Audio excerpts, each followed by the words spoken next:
Welcome in, everyone, and thank you for listening to the 177th ever episode of the Missouri Sports Podcast, brought to you by 106 Apparel and recording from the Revel Advertising Studio in beautiful Springfield, Missouri. I'm one of your hosts, Cameron Albert, alongside my good friend and fellow Mizzou fan, Kyle DeVries. How are you doing today, Kyle? I'm great, Cameron. Thank you for asking.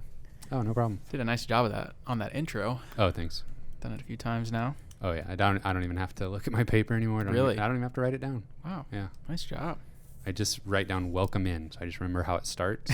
And then just like a muscle puzzle. memory. Yeah, Oh, it yeah. all just fits in. Yeah. Well, how you been? Oh, great. How about you? I'm doing really well.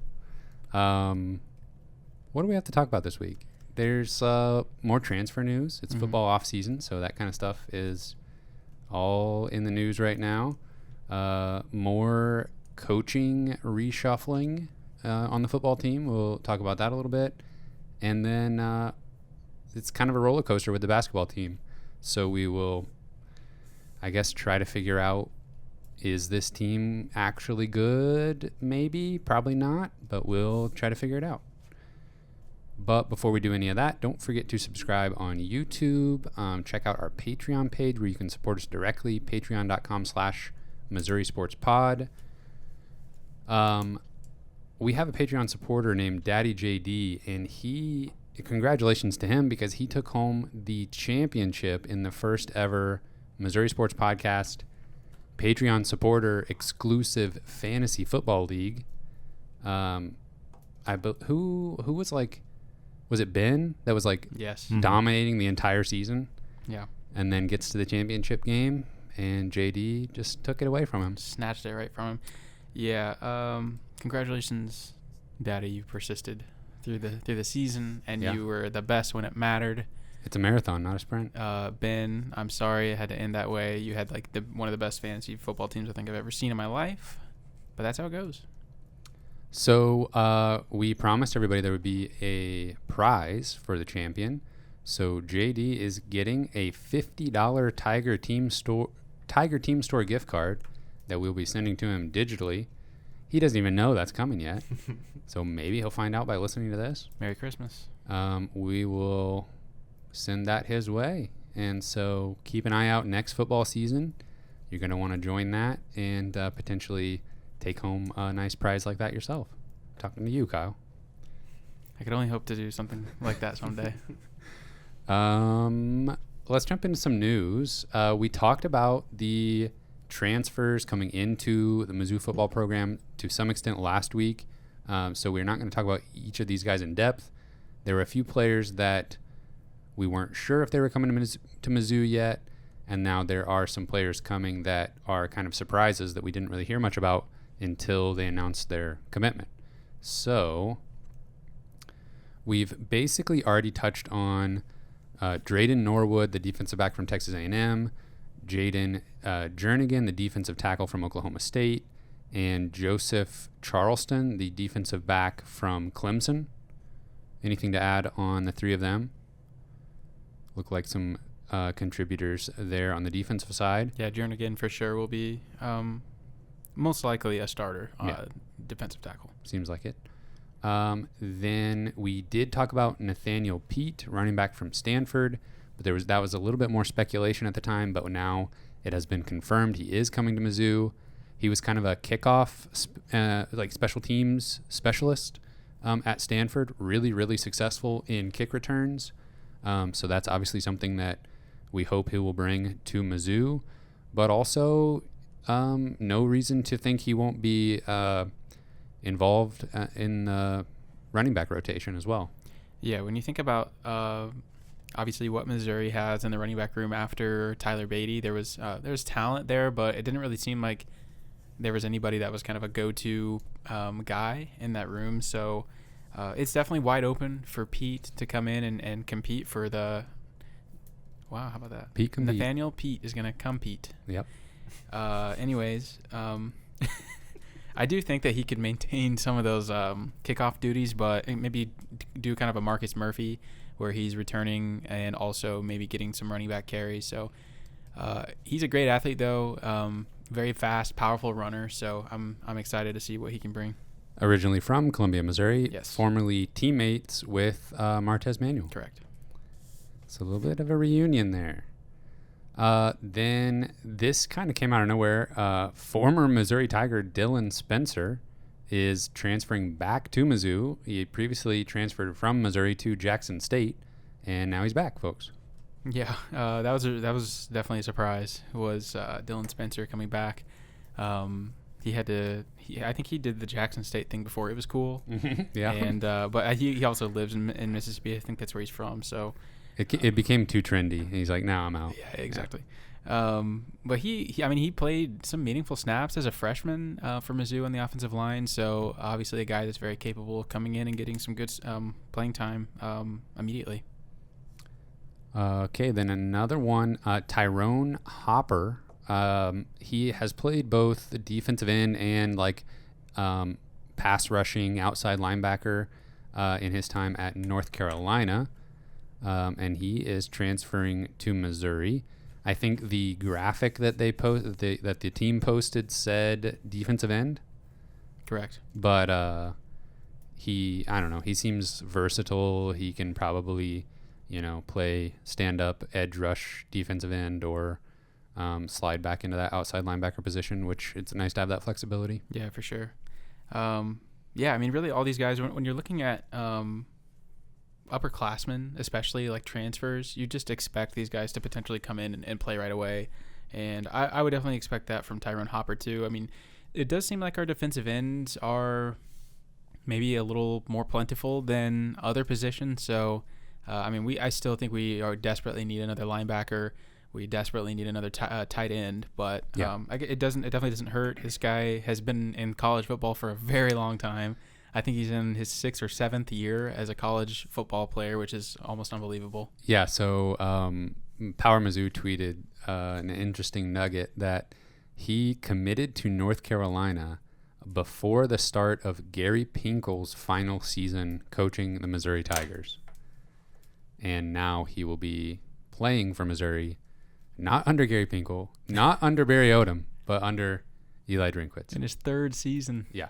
Yeah, that's insane. I can't even wrap my mind around that.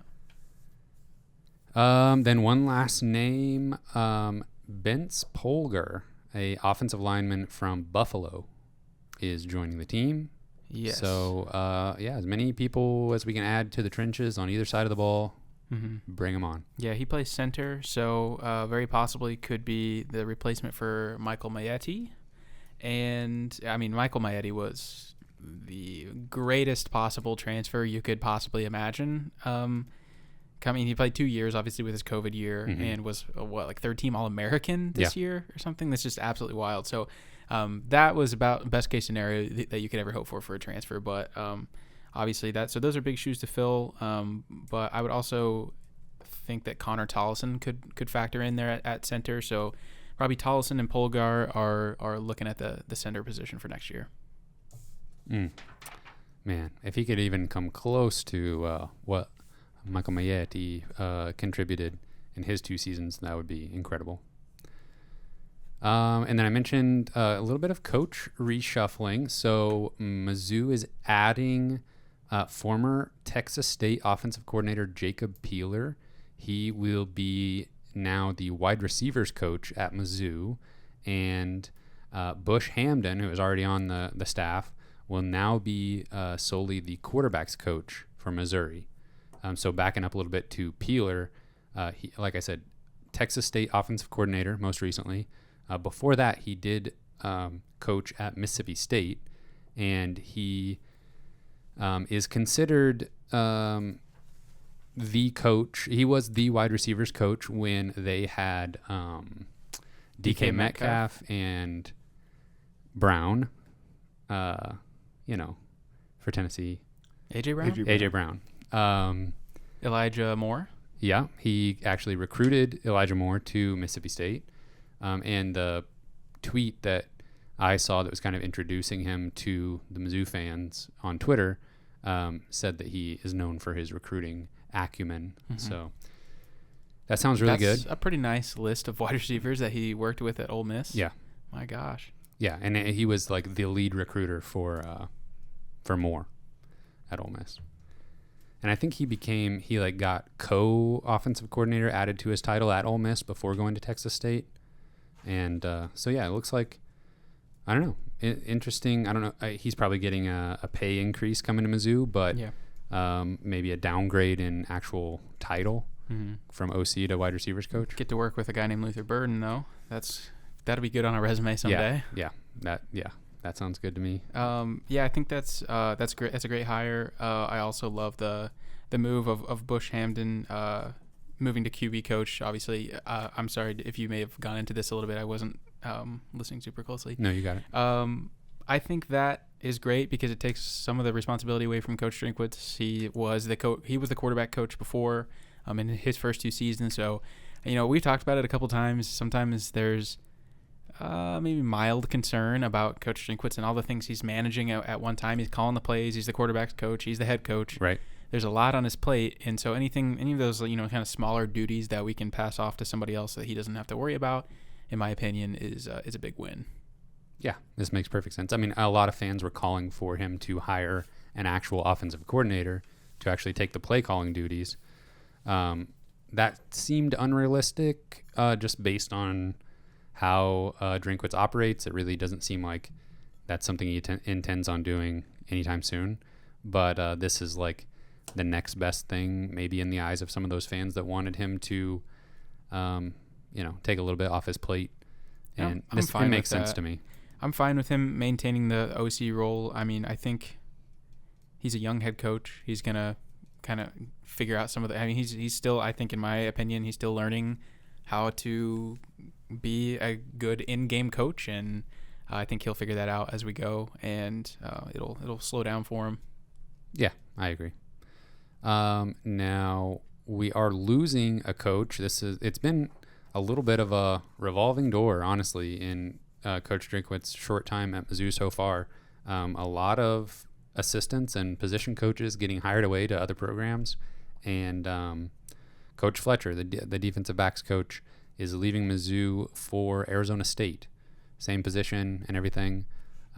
So yeah, that was a little interesting. I mean, almost always when a guy's leaving an SEC program as a position coach, he's moving up to be a coordinator or something like that somewhere else, maybe at a lower level. But this was very much just what seems like on the surface a lateral move career-wise, and so maybe there were some things going on that he preferred at Arizona State. And I didn't really look into it to see if he has any big connections or anything there. And obviously, we were pretty in on a Caleb Evans and Allie Green before the season last summer, and I don't know, maybe he was kind of hired to recruit those guys, and that job was done, and maybe it was just time to move on to something else.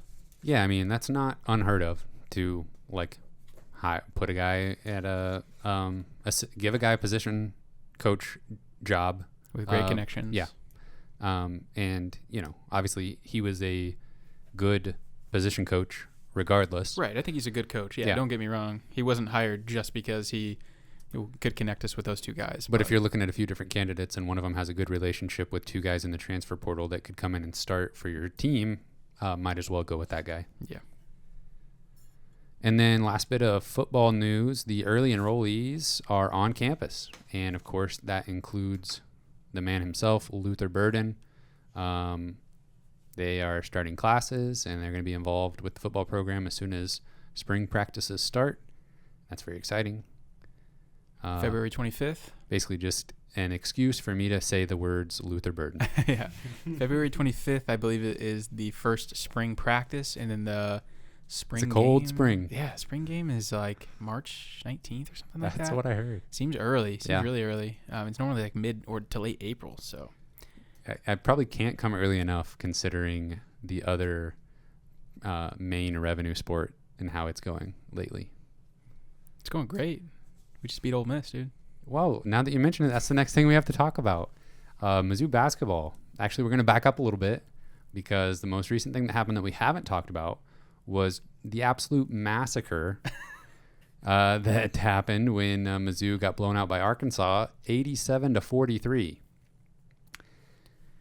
We don't really need to talk too much about this game. You know what, Cameron? I have a secret. Yeah, let's hear it. And we were at the Tournament of Champions last weekend, whenever this game happened. Yeah. So we missed the game. We were busy doing other things, our other duties, and I just decided I wasn't going to go back and watch this game. Okay. So I have no idea what happened in this game. I didn't watch a single second of it. That's very rare for me to miss an entire game of Mizzou basketball, but I figured this one maybe just wasn't worth my time. You're telling me you had other obligations, which is understandable, and then you saw that they got beat 87-43, and you didn't go back and watch it at least one time? That's exactly correct, yeah. That's unacceptable, honestly, Kyle. Yeah, no, you didn't miss anything. They got down by a lot early. I think at one point the score was 24-3. Yeah, I was following along with the score, actually. I think it was like 30-5 at one point, maybe. Yeah. It's pretty good. My goodness. Like, what? How? Yeah. This team beat Alabama like a week and a half ago. Well, we're just going to move on from that Arkansas game. Okay. Because there's two games since then that are actually a little bit more pleasant to talk about. They should have beat Texas A&M, but they lost 67-64. And at least they didn't get blown out, but they had a double-digit lead, in the second half. It was not sort of like the epic collapse that we've seen, multiple times in the Konzo Martin era. Mm-hmm. But it was just they just couldn't do enough with Texas A&M's ineptitude early to take advantage. Yeah. Because I think the game started out like 12-0 Mizzou, and it should have easily been 20-0. Like, A&M kept having empty possessions over and over and over. And Mizzou just kind of, I don't know, they just weren't really playing well. Mm-hmm. So they were just kind of doing okay, and that resulted in a 12-0 run to start the game. But if they're just executing, at an average or above average level, then this is a blowout that I don't think Texas A&M can come back in. Yeah, it's kind of crazy how many games that Mizzou's played this year that have been like either maybe like the worst game I've ever watched, like historically bad for Mizzou basketball, and then they'll follow it up with like a 25-point win against whatever, against Ole Miss or whoever. They'll follow it up with like a fantastic performance. But this game was like right in the middle where it was. They played well enough to probably win and didn't against a pretty good A&M team at home, though. They really probably need to win this game. And I don't know, man. I guess what I'd say about it is I'm never going to root for the team to lose. I think most people probably at this point most fans are probably ready to move on from Konzo Martin at this point. And we've talked about this. I think most people probably know how we feel about Konzo Martin. I think we're probably ready to turn the page there too. But I'm never, ever going to root for Missouri to lose a game. But if you want to look at this, the only positive maybe you can get from losing this game is you can look back at it as like a game that Missouri should win. It's an argument for why Konzo Martin probably should not stay around. And because it's those games that you've got to pull out at home, you've got to figure out how to close out when you are ahead 90% of the game.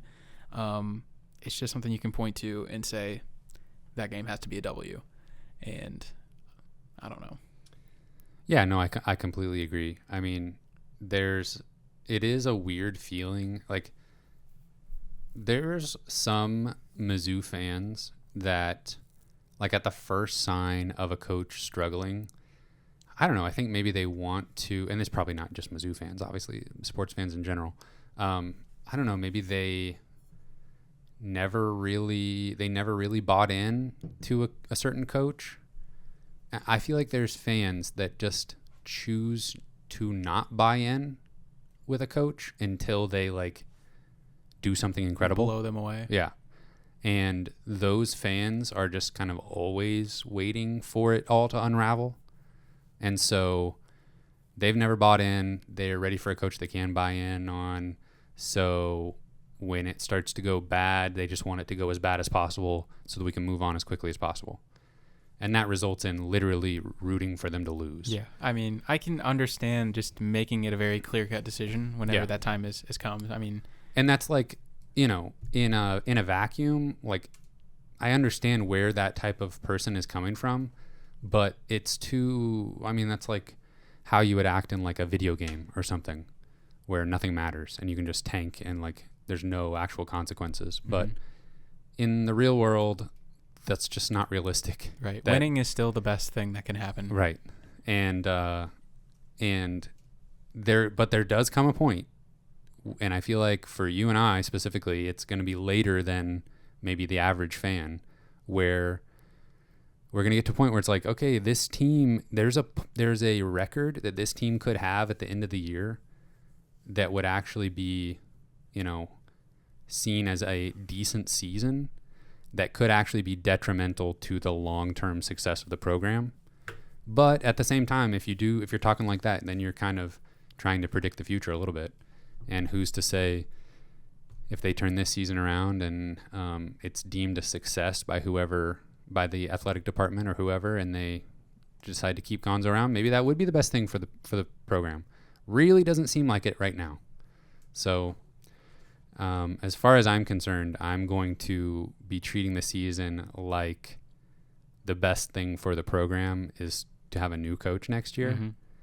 But at the same time, I can't bring myself to actually root for them to lose. No, for sure. And I mean, there are things to like about Mizzou's current team. I mean, there's some talented freshmen. Aiden Shaw is coming in next year. The transfers seem like maybe they're starting to gel a little bit. Yeah. So there's, I mean, obviously, the best case scenario in my mind at this very moment in time feels like we have a new coach with maintaining almost all of the current players they have, because I do think that you can work with what we have, and maybe adding a couple of other pieces would certainly help. A 3-point shooting guard or something, like somebody, if we had a 3-point shooting guard right now, I think this team would be a lot better. It would probably solve a lot of issues. And we saw that whenever Mizzou wins, it's because they just shoot a little bit better. Right. So, and it solves a lot of the incompetence they have on offense. So, it's a complex, ever-changing situation right now, and it's a roller coaster. So I want to bring up an area where I feel like this team and the coaching staff are shooting themselves in the foot a little bit, and that is with Kobe Brown and his minutes with regards to his foul situation in like game to game. It seems like every single game, a topic of conversation with the commentating crew is when Kobe Brown picks up his second foul in the first half, what should the coaching staff do with him? And I've reached the point in this season where I would rather see him foul out of a game because you give him too many minutes than keep giving him, 25-ish minutes because you're scared he'll foul out. Because the fact of the matter is, he, in his 2.5 seasons at Missouri so far, he has fouled out of 2 games. And one of those games, he was in foul trouble from the very beginning and was only played 17 minutes because he just kept fouling. So I feel like let him prove to you that he can be out there and be serviceable without fouling out. Mm-hmm.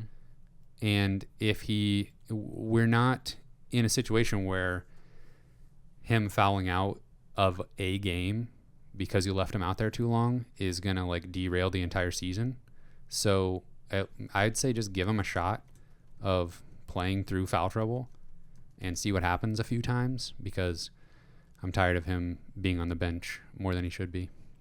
Yeah, I agree with you. And I think that was something Cornell Mann was quoted on maybe after the Kentucky game. I think was the one game he was the head coach for. Mm-hmm. And somebody asked him about taking Kobe Brown out whenever he got his third foul or something like that. And he specifically mentioned wanting to have Kobe available at the end of the game. Well, it got to the end of the game and it didn't matter because we were getting destroyed. And yeah, I think you just let Kobe play, kind of learn how to play in foul trouble and learn how to play avoiding fouls and maybe changing up how you have to play.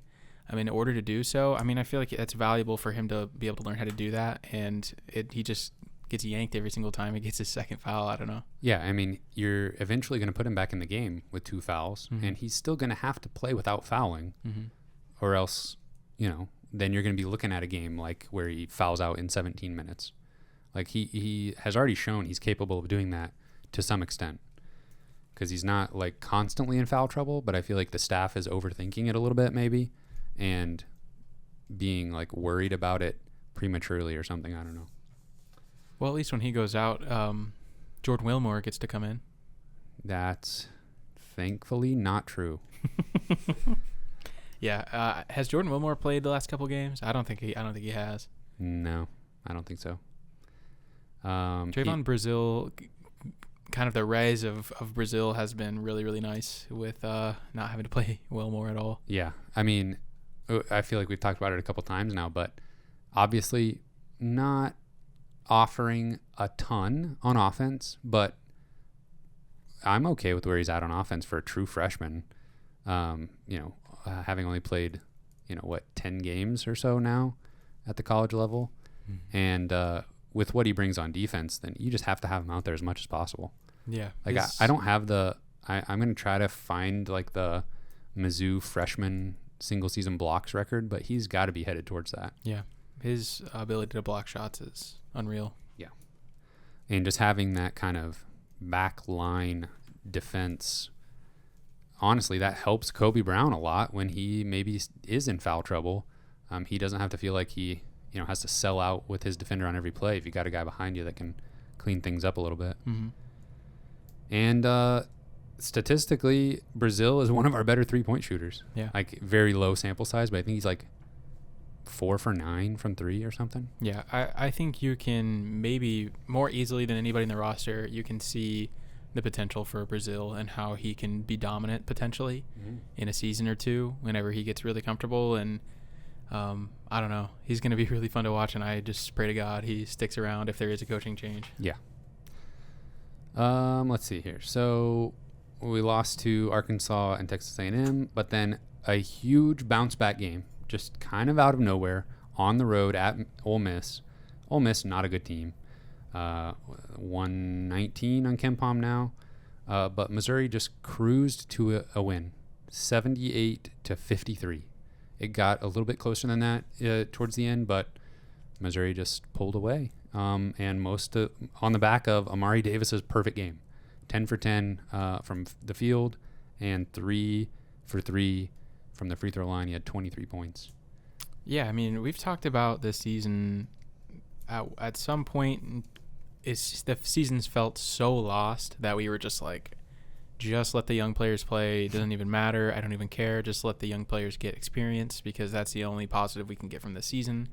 And it's not like we're too totally far from that, but I mean, does it look like the transfers, are starting to gel a little bit? They've had over half the season now to play together. We've seen them at their worst, that's for sure, but did we give up on them a little too early? I think the Arkansas game is still pretty recent. It's still pretty recent. Missouri as a team shot 38% from 2 and 13% from 3 in that game. Amari Davis had 0 points in 22 minutes of action. So I don't know. Then you fast forward to this Ole Miss game, and obviously Davis goes off, but he looks just like so comfortable out there. Yeah. And he looks like every shot he takes is going to go in. Coleman had 13 rebounds, and he was kind of distributing the ball pretty well.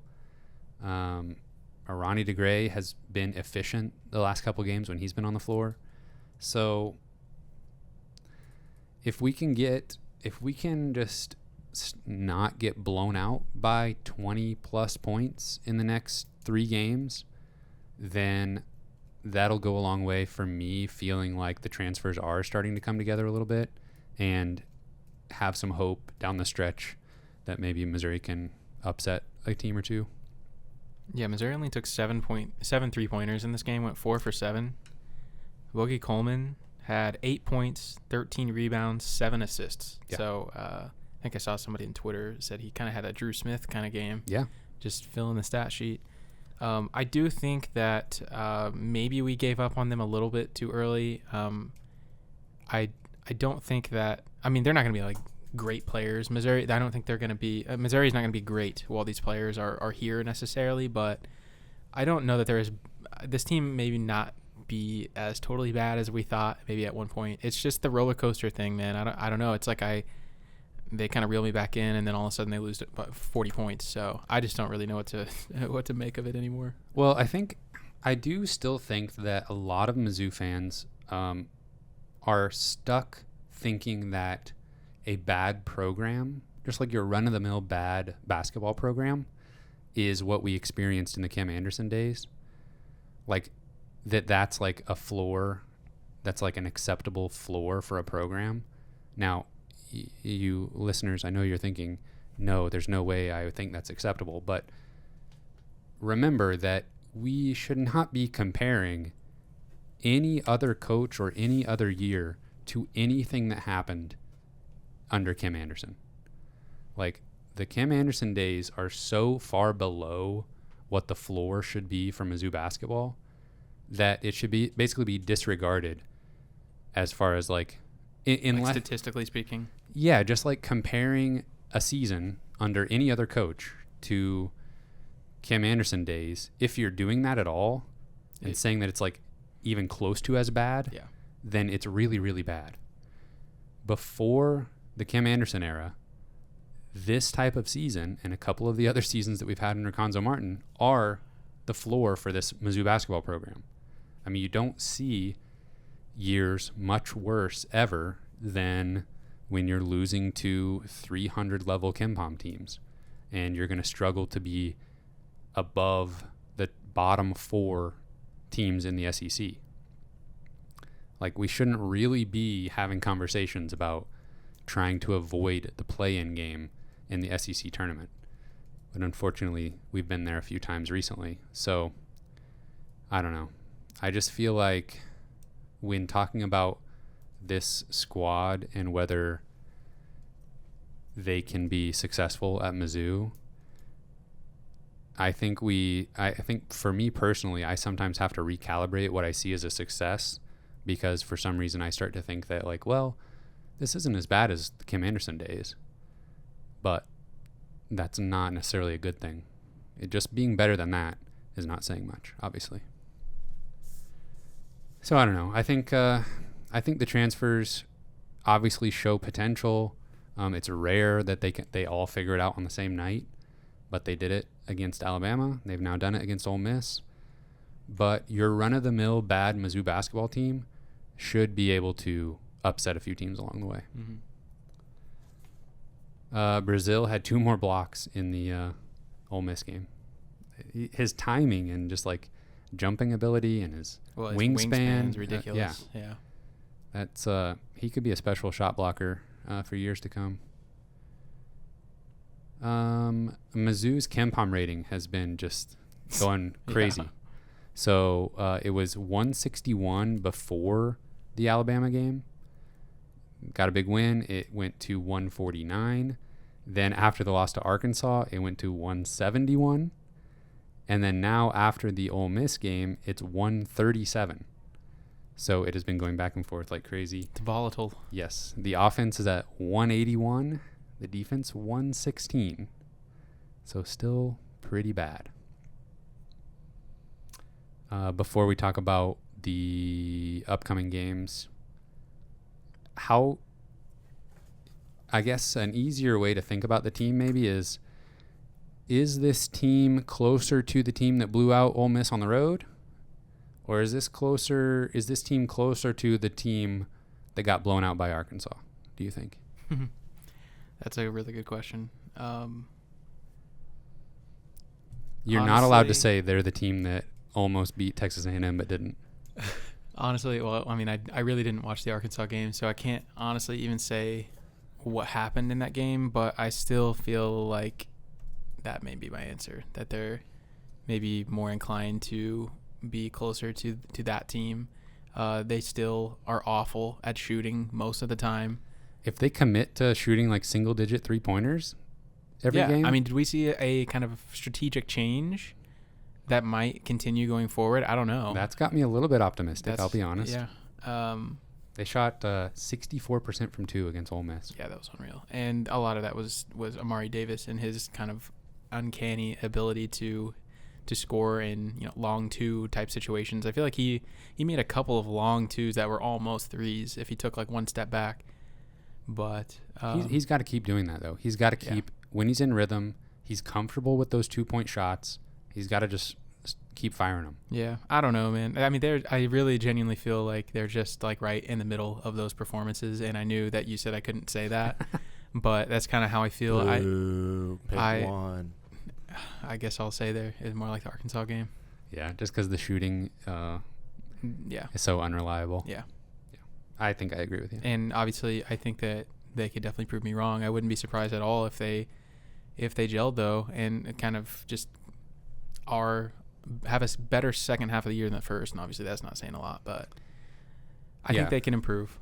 Well, one thing that makes me say closer to the Arkansas game is that's not the first game this season that they've just been absolutely outclassed and blown out. Yeah. I mean, they were borderline blown out in the UMKC game, but they absolutely were destroyed against Florida State, Kansas, Liberty, Illinois, Liberty, and did I say Kentucky? No. I mean, yeah, they just get blown out. They don't. It's really weird. I was actually I had a little bit of a project where I was like trying to figure out the 3 worst losses of any season going back like through the Kim Anderson era, and Missouri's 3 losses against Kansas, Illinois, and Kentucky, the average on those was worse than all but 1 year as far as like Kim Anderson plus Konzo Martin eras combined. And the Kentucky game didn't even feel that bad. I mean, they almost like... It was single digits like multiple times throughout. Yeah, in the first half, they like stormed back and almost took the lead or something at one point. And I was a little late to the party there because I thought like this is a lot of blowouts early in the game or early in the season, and like we weren't even halfway through the season, and we were already like had the 3 worst losses. Like we shouldn't be having worse losses than those 3 basically, and then the Arkansas game comes, and now the average deficit from the worst 3 losses this year is worse than any other season that I could find on Kampom. Yeah, that doesn't. But other people have kind of caught up to that trend. I don't think I'm. That's not news exactly. I think you invented it. I did see somebody else talking about it on Twitter, so I think I missed my chance to be real on the up and up with that. Anyway, Kampom ratings all over the place. Offense rating still 181, not great. And this coming Saturday, Alabama gets an opportunity to extract revenge because we're traveling to Tuscaloosa. And extract revenge? Yeah, I think so. Exact revenge? Yeah, that's it's also the word that I should have been trying to say. One of those. Oh, we know what you meant. I'm not 100% sure, honestly. No, you're right, exactly. Because the loss to Missouri is like gonna drop Alabama down like an entire seed in the NCAA tournament. Yeah. So they're gonna want revenge. I saw Alabama did beat LSU the other night, but yeah, I think this is probably gonna be an ugly game, and Alabama's gonna play better defense in this game. I would assume. They kind of stumbled a little bit, starting with the Mizzou loss. They lost to Auburn. It was a pretty close game. Auburn's really, really good. And then they lost to Mississippi State. But then they bounced back with a win against LSU. So they're still 16th in Kampom, 10th best offense. And they're the 23rd fastest tempo in the country. So... yeah, surely they will get out and run again, and I could see them putting up 86 points again, but not letting Mizzou score 92. Mm-hmm. Yeah, I could definitely see them scoring 86 and Missouri scoring something like 65. Yeah, I could definitely see that. Then Missouri is back home against the number 2 team in the country. Some think should be number 1. They should be. Auburn. Auburn is really, really good. They are 17-1 on the season, 6-0 in the SEC, number 7 in Kampom, 15th on offense, 8th on defense, 56th fastest tempo. And their roster is just absurd.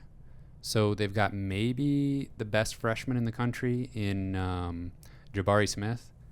He's a 6'10 forward who is also shooting 44% from 3. He also handles the ball and drives to the basket like a guard. They have a big man transfer from North Carolina, Walker Kessler.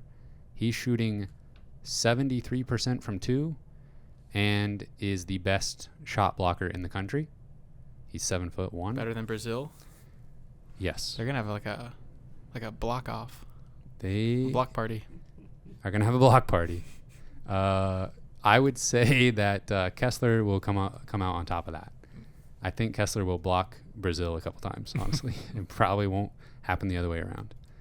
And then they have sophomore point guard Wendell Greene, who you may have heard of. Yeah, his name's familiar because he was in the transfer portal last season. Yeah. And he was a guy I really hoped Missouri landed, and obviously didn't. No, Auburn got him. And yeah, transferred from Eastern Kentucky. He's been amazing. Really, really good. One of the best distributors at point guard in the country, also shooting 35% from 3, draws a lot of fouls, makes his free throws. But, I mean, his assists are honestly pretty easy a lot of the time because Kessler's shooting 72% from 2, and he just dunks the ball all the time. And then Jabari Smith can make shots from everywhere. So you kind of just got to give him the ball, and it'll oftentimes find itself in the basket. So, I don't know. They're just really good all over the floor. Top 10 defense. You know, when you're talking about a top-tier point guard, an excellent scorer on the wing, and just a dominant finisher down low and rim protector, that's kind of the 3-headed monster that is going to like put you in the Final Four. Like if you were going to construct a college basketball team to go all the way, those are the 3 spots you would want. You know, a distributing point guard, a finishing rim protector down low, and a long 3-point shooting forward who can drive the ball. Like that's a coach who cheats. I mean, that doesn't hurt. That does not hurt. Yeah. Got all the pieces. Yeah. So watch out. Missouri's going to, maybe not look so good in this game. That's going to be one of those games, though, that Missouri somehow is in, and it makes no sense. They do have to come to Columbia. So Missouri has looked a bit better at home than they have on the road this year, for sure. It would be cool if we could get a nice crowd for that one. Maybe the students will show up. I mean, I feel like the students have been attending the games pretty well for how bad the product has been at times. Shockingly well. Yeah. So that could be a fun one. Yeah, might as well show up and watch, maybe a couple NBA players play. Yeah. So will Missouri have a better margin of defeat on the road against Alabama or at home against Auburn? I was literally going to ask you, what's a tougher game? I think the margin of defeat will be greater against Alabama. I agree. It's weird because, obviously Missouri already beat Alabama. But there's something about playing on the road in college basketball, man. It's I can't believe they beat Ole Miss, first of all, on the road. I just was like, that's a loss because it's on the road. Bizarre. But in a game where Alabama's out for revenge against a team that's legitimately a top 15 caliber team on the road, this is a certain loss, and it could be ugly. Yeah, I agree, and I think it's possible that Auburn maybe overlooks Missouri a little bit, and maybe they're a little bit, sleepy traveling to Columbia, and Missouri hangs around, maybe makes it a little bit closer than they should. And between now and then, Auburn plays Kentucky at home. So that's their biggest game of the season so far. So maybe they'll, if they win that, they'll be, hyped up. Riding high. Yep. Maybe Missouri can kind of sneak in there and make it closer than it should be. Unfortunately, though, I got to predict losses on both of those. I think we speculated at some point in the last couple weeks, is there anything that Missouri could do for Konzo to keep his job? And is it even worth talking about what they would have to do to sneak onto the NCAA tournament bubble? And after doing a little bit of research, I have concluded personally for myself, yes, there is something they could do for Konzo to keep his job, but there's no way they're getting even anywhere close to the NCAA bubble. Even if they, spectacularly finish a game above 500 in SEC play, that UMKC loss is going to keep them out of the tournament no matter what, I think. Yeah, I'm afraid it's not going to be as clear of a decision as the fan base thinks it's going to be for the athletic department when it comes to the end of the season. And I know something that fans don't really care about is finances, but that's something that the athletic department does think about. Is that $6 million number is very large. Now, if they've got a donor that says here you go, then that's one thing. But I don't really know how easy that would be to get $6 million organically like that. But It seems to me like it'd be easier to get some donations when you have a specific goal of we gotta pay for this buyout, versus asking for contributions to a program with a coach that seems like he's on his way out, but you're still going to stick with him, and the fan base is kind of, you in gotta a give him bit of a malaise. Yeah, you got to give him a nice word. Thanks. I had to make up for that. Yeah, that was good. Earlier. No, you got to give them an emotional reason to put their money towards something very specific that they care about. And this could be obviously something that falls in that category. I just think it's very possible that Mizzou plays well down the stretch. So I don't know. There's a lot of intrigue though with what's going to happen. Just go back. If you're out there and you're thinking, this isn't so bad. Remember the Kim Anderson era? This isn't so bad. Pretend like the Kim Anderson era didn't happen and go look at the 10 years before that. Yeah. And look at where some of these seasons fall. Yeah. Yeah, don't use Kim Anderson as a measuring stick. Only bring you pain. All right, well, brighter days ahead, hopefully. Maybe not right around the corner, but eventually. That all we got for this week? That's all I got. Do you want to thank the special folks? thank you to our Patreon supporters at the $10 level and above. Britt Treese, Brian Smith, Ryan Lee, Tristan, Ben Smith, Parker, Daddy JD, Luis Hernandez, Tim Keens, and Tyler Harsel. Thank you. Thank you, gentlemen. We love you. And you can find this podcast on Apple Podcasts, Google Podcasts, Spotify. We're on Twitter at Mizzou Sports Pod, and you can email us at MissouriSportsPod@gmail.com. You can find our t-shirts and stickers on our online shop, MissouriSportsPod.BigCartel.com. Thank you, everyone, for listening. We will see you next week.